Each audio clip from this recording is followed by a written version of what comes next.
Hey hey my people, bimeze bite? Ubu noneho nje kukwereka uburyo wakuraho ama advertisement muri telefone yawe ntakagutesha umutwe.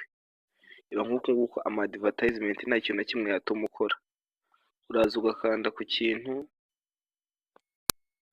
advertisement ikabiraje gutyo bikagutesha umutwe nyine ntukore ibintu byawe.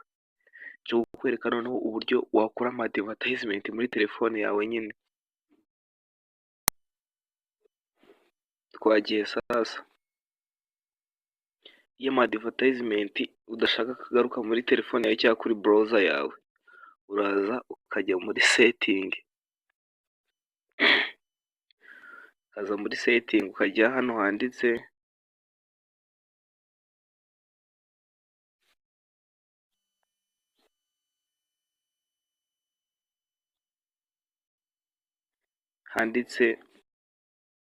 network and internet, ngaha hantu ugahita uhakanda,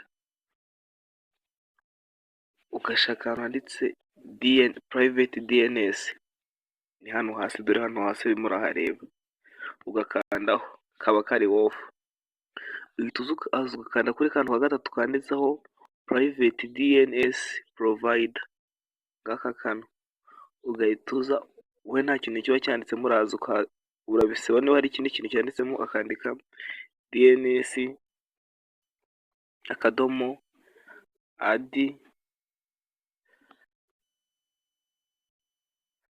adguard akadomo com,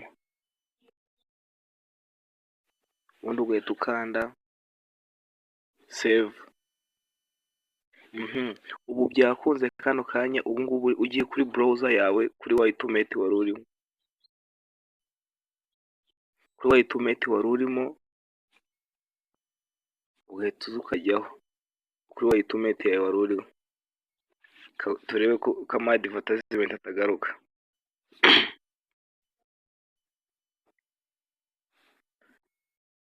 Tuze twandikemo usacingamo nyiri ikintu runaka,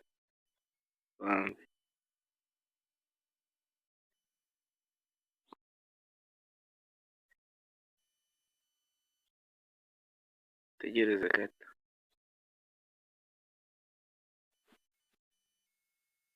Urabona ko ya ma advertisement atagaruka nyine, urabona ko ya ma advertisement ntarimo aragaruka nyine, aguteshaga umutwe. Uraza ugakora ibintu byawe kuri website iyo yose, yaba YouTube, yaba hose, ahantu hose wajya. Ubu ngubu ama advertisement yagiye nyine.